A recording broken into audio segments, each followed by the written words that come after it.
Hello friends, कैसे हैं आप लोग। आप सभी का स्वागत है एक बार फिर से हमारे चैनल पे। आज हम बात करने वाले हैं एफकेट के एग्जाम की। एफकेट फुल फॉर्म बताता हूँ, एयरफोर्स कॉमन एडमिशन टेस्ट। आज के इस वीडियो में मैं इंक्लूड करने जा रहा हूँ आपके लिए इस एग्जाम का पहले तो एग्जाम पैटर्न, जैसा कि आप लोग इंट्रोड्यूस हो जाओ। सेकेंडली इंट्रोड्यूस करूंगा आपके सामने इस एग्जाम के प्रिपरेशन की स्ट्रेटजी, एक तरीका जिसके द्वारा आप इस एग्जाम को क्रैक कर सकते हैं, मेरे कुछ पर्सनल टिप्स। सो चलिए आइए बिना वक्त जाया किए इस वीडियो को फटाफट से शुरू करते हैं।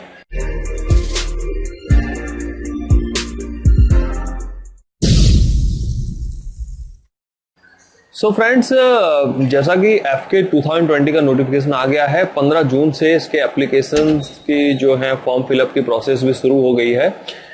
अगर आप चाहते हैं इसके लिए अप्लाई करना और इसकी कुछ वैकेंसीज की डिटेल भी आप लेना चाहते हो, कहां पर फ्लाइंग ब्रांच में, ग्राउंड ड्यूटी में, टेक्निकल नॉन टेक्निकल कितनी क्या वैकेंसी है, नीचे लिंक आपके लिए रख रहा हूं। तो वैकेंसीज हैं और जो डिटेल है वो आपको पूरी वहां पर मिल जाएगी।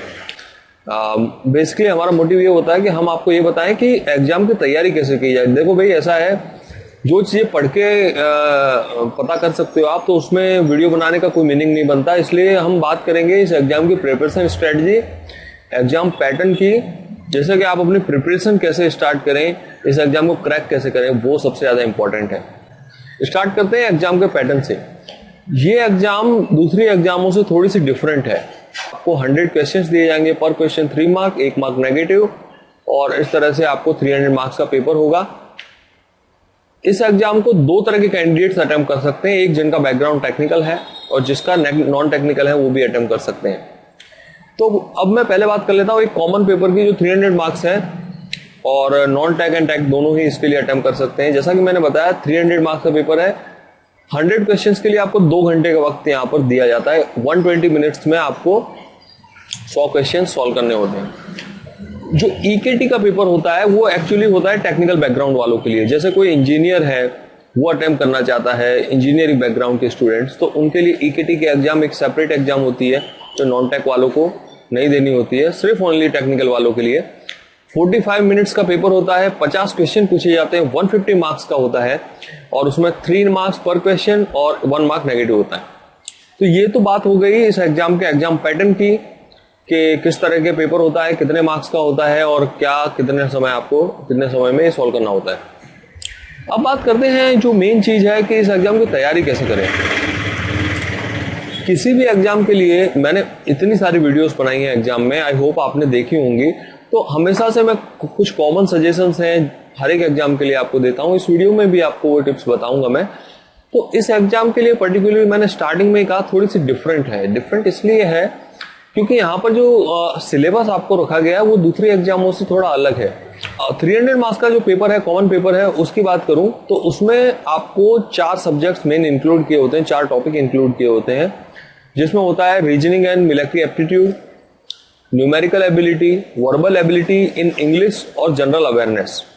सबसे ज्यादा जो पोर्शन पूछा जाता है वो reasoning and military aptitude. Military aptitude एक वर्ड है जो आपके लिए नया होगा, इसीलिए मैंने कहा ये थोड़ा अलग है दूसरी एग्जाम से। मिलिट्री एप्टीट्यूड यहाँ पर इंक्लूड किया गया है।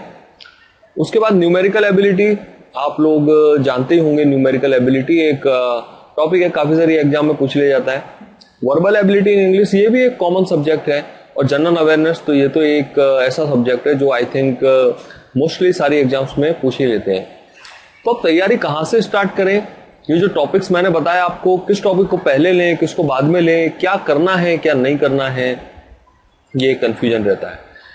बात करें अगर ईकेटी की, तो ईकेटी में आपको 50 क्वेश्चन 45 मिनट्स दिए जाते हैं, तो वो एग्जाम भी एक थोड़ा टफ कंपटीशन रिप्रेजेंट करती है।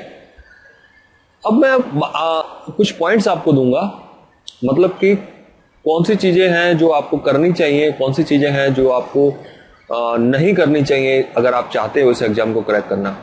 सबसे पहला पॉइंट जो आपको करना है वो ये है कि आपको इस एग्जाम में जितने भी टॉपिक हैं, जो भी सिलेबस है, उसका एक इजीएस्ट पोर्शन सबसे पहले आपको प्रैक्टिस करनी है, उसकी तैयारी पहले करनी है। यहाँ पर मैं समझता हूँ मेरे पॉइंट ऑफ व्यू से सबसे इजीएस्ट और सबसे इंपॉर्टेंट है reasoning and military aptitude. Because reasoning and military aptitude ना कि सबसे ज्यादा मार्क्स यहाँ पर कवर करता है पेपर में, लाइक अराउंड 105 मार्क्स काफी ज़्यादा अहमियत रखते हैं। ऑलमोस्ट 30% से भी ज़्यादा कवरेज इसी पोर्शन में आपको हो जाता है, तो इस वजह से वो इंपॉर्टेंट भी है। सेकेंडली वो इजी भी है। रीजनिंग एंड मिलिट्री एप्टीट्यूड जब आप सॉल्व करेंगे, इसके ओल्ड पेपर्स के लिंक भी मैं आपको नीचे डिस्क्रिप्शन में दे दूंगा। सारी चीज़ें आपको वहाँ जाके पता लग जाएगी। जब आप जैसे धीरे धीरे प्रैक्टिस करोगे तो आपको क्लियर होता जाएगा कि reasoning and military aptitude easiest है। अच्छा, अब इसको आप सॉल्व कर लोगे तो उसके बाद क्या इफेक्ट आएगा? इफेक्ट ये आएगा कि आपका जो कॉन्फिडेंस है वो ऑलमोस्ट बढ़ चुका होगा, क्योंकि जब आप किसी भी पेपर में क्वेश्चन सॉल्व करते हो और आप सीखने लगते हो तो ऑब्वियस बात है कि आपका एक कॉन्फिडेंस लेवल है वो थोड़ा सा इंक्रीज हो जाता है। इस वजह से जो नेक्स्ट टॉपिक्स हैं उनको सॉल्व करने में, प्रैक्टिस करने में आपको आसानी होगी। नेक्स्ट जो पोर्शन मैं यहाँ पर कंफ्यूज था, numerical ability and verbal ability को लेके। न्यूमेरिकल एबिलिटी, आप में से काफी लोग सोच रहे होंगे न्यूमेरिकल एबिलिटी पर जाना चाहिए उसके बाद, लेकिन मैं आपको सजेस्ट करूंगा कि न्यूमेरिकल एबिलिटी से बेटर है आप वर्बल एबिलिटी पे जाओ।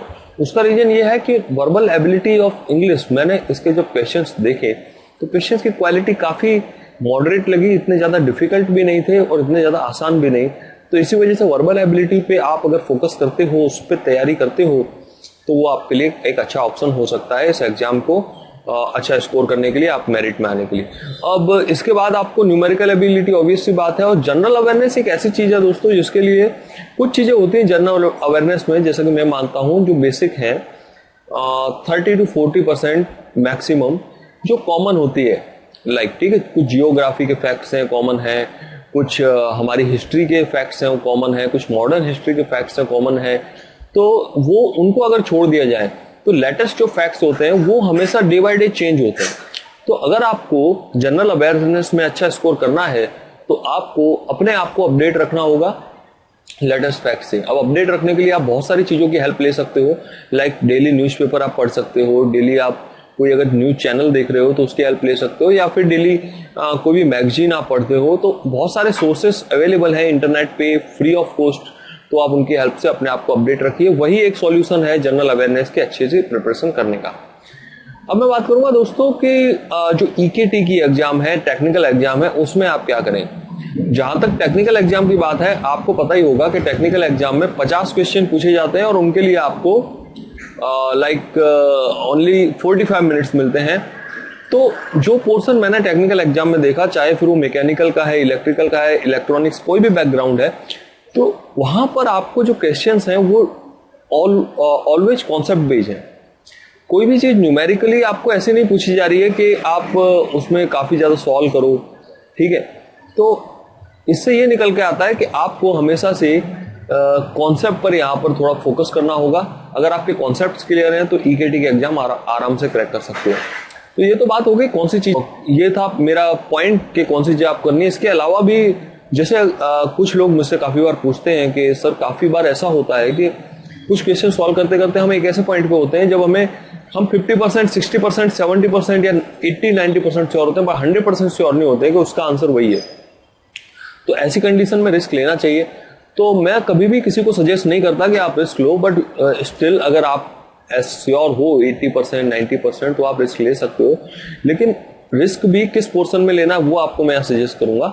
रिस्क अगर आप लेना चाहते हो न्यूमेरिकल, वर्बल एंड जो रीजनिंग एंड एप्टीट्यूड का जो है उसमें आप रिस्क लो। कभी भी जनरल अवेयरनेस में भूलकर भी रिस्क मत लेना। जनरल अवेयरनेस में क्या होता है कि मिस्टेक्स होने के चांस बढ़ जाते हैं, क्योंकि जो चीजें हैं वो टोटली मेमोराइज करनी होती है आपको। यहाँ पर आपका कोई भी ऐसा नहीं है कि कुछ चीज सॉल्व की है आपने और उसके बाद कोई कंक्लूजन पे आ रहे हो। यहाँ पर टोटली फैक्ट आपको रिमेंबर करना होता है। जनरल अवेयरनेस में कोई चीज याद है तो है, नहीं है तो फिर खत्म।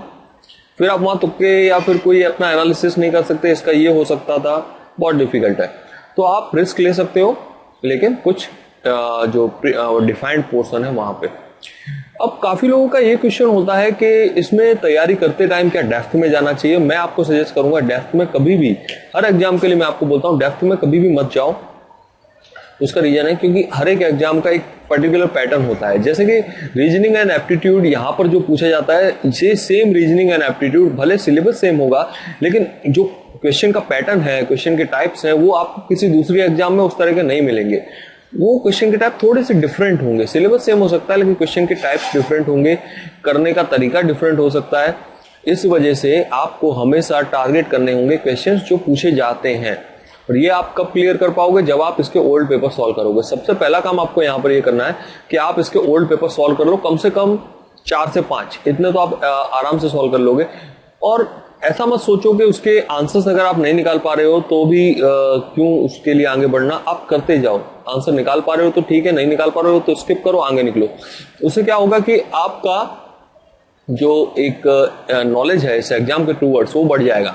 आपको पता लग जाएगा किस तरह के क्वेश्चंस पूछ रहे हैं। फिर आप कोई भी बुक ले लो, reasoning, aptitude, numerical, verbal, general awareness even, तो आपको क्लियर होगा किस पोर्शन में मुझे ज्यादा पढ़ना है, किस में कम पढ़ना है। तो वो आपके एग्जाम में काफी हेल्प कर सकता है। ठीक है, बात करते हैं चौथे पॉइंट की, लास्ट पॉइंट की, जो आपको करना चाहिए। देखिए, ये एक एग्जाम ऐसी एग्जाम है कि जो आपको ना सिर्फ जॉब देती है, ना सिर्फ सैलरी देती है, इसके अलावा एक मौका भी देती है कि आप अपने देश के लिए, अपनी कंट्री के लिए कुछ कर सकते हो, कुछ अच्छा कर सकते हो। और इसी वजह से, ये डिफेंस सेक्टर होने की वजह से आपका यहाँ पर फिजिकल टेस्ट भी रह जाता है। और फिजिकल टेस्ट थोड़ा सा यहाँ पर मैं कहूँगा थोड़ा सा एक चैलेंजिंग होता है। इसी वजह से आप इस एग्जाम में ना सिर्फ रिटन की, आप अपनी जो फिजिकल एक्सरसाइजेस हैं, जो रिक्वायरमेंट है, जो फिजिकल टेस्ट आपका लिया जाएगा, उसकी भी कंटिन्यूस रेगुलरली तैयारी करते रहें। जिससे कि क्या है कि आप रिटन क्लियर कर लोगे, उसके बाद फिजिकल भी आप क्लियर कर लोगे, तो आपका ज्वाइनिंग पक्का हो जाएगा। सो फ्रेंड्स, ये तो थी कुछ बातें जो आपको करनी चाहिए अगर आप चाहते हो इस एग्जाम को क्रैक करना। अब मैं बात करना चाहूंगा उन पॉइंट्स पर कि जो आपको नहीं करने हैं। अगर आप इस एग्जाम को क्रैक करना चाहते हो तो जो आपको पॉइंट्स नहीं करने हैं। एक ही पॉइंट यहाँ पर मुझे लगता है जो आपको नहीं करना चाहिए, या फिर आपको जिससे दूर रहना चाहिए, वो होता है यूजलेस रीडिंग, यूजलेस वर्क। देखो, आजकल जैसा कि आप जानते हो, ऑनलाइन लर्निंग का ज़माना है, ऑनलाइन एजुकेशन का टाइम है। तो मार्केट में ऐसे बहुत सारे सोर्सेस हैं, बहुत सारी चीज़ें हैं जो आपको अवेलेबल हो जाती है फ्री ऑफ कॉस्ट। और आप ये सोचते हो कि वो फ्री ऑफ कॉस्ट मिल रही है तो ठीक है, कर लेते हैं, हमारा क्या जा रहा है। लेकिन जब आप किसी पर्टिकुलर एग्जाम को टारगेट कर रहे हो तो आपका बहुत कुछ जा रहा है, आप ऐसा मानो। क्योंकि जब आप ऐसी चीज़ों को अडॉप्ट कर रहे हो, ऐसी चीज़ों में अपना टाइम इन्वेस्ट कर रहे हो जिसकी आपको ज़रूरत ही नहीं है, तो वो एक हर्डल की तरह काम करेंगी। आप जब उन पर काम करना शुरू करोगे तो आप अपने दिमाग में, अपने अंदर आप ऐसी चीज़ों की प्रैक्टिस करते चले जाओगे जो बिल्कुल आपके एग्जाम को आपको बिल्कुल मिसलीड करेंगे। बिल्कुल मतलब कि आप एग्जाम में उसका एडवांटेज नहीं ले पाओगे। तो आपको बचना चाहिए ऐसी चीज़ों से। अब मैंने जैसा कि पहले कहा, अगर आप श्योर होना चाहते हो कि इस एग्जाम को कैसे मुझे क्रैक करना है, हमेशा मैं कहता हूँ आप ओल्ड पेपर्स को रेफरेंस की तरह मान के चलो कि उसमें क्या पूछा गया है, कैसा पूछा जाएगा। जब तक सिलेबस चेंज नहीं हो रहा है तब तक तो ऑलमोस्ट हमेशा एग्जाम में उसी तरह की चीज़ें पूछी जाती हैं, रिपीटेडली पूछी जाती हैं। थोड़े बहुत चेंजेस आते हैं ऑफकोर्स, पर आप सिलेबस को भी रेफरेंस मानो। तो ये दो चीज़ों को रेफरेंस आप लेके चलो, ना कि कोई जो थर्ड पार्टी वेबसाइट है या थर्ड पार्टी आपको कहीं से इंफॉर्मेशन मिल रहा है उसको आप कभी भी रेफरेंस लेके ना चलो। सो फ्रेंड्स, आज के इस वीडियो में चलिए यहीं पर ख़त्म करेंगे। आई होप जितनी भी इन्फॉर्मेशन मैंने आपको दी है आज इस एग्जाम के बारे में आपके लिए यूजफुल होगी। अगर आपको वीडियो अच्छा लगा है तो आप हमें लाइक कर सकते हैं, सब्सक्राइब कर सकते हैं और अपने दोस्तों में वीडियो शेयर कर सकते हैं।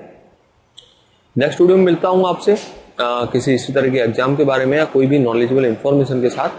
तब तक के लिए जय हिंद, वंदे मातरम।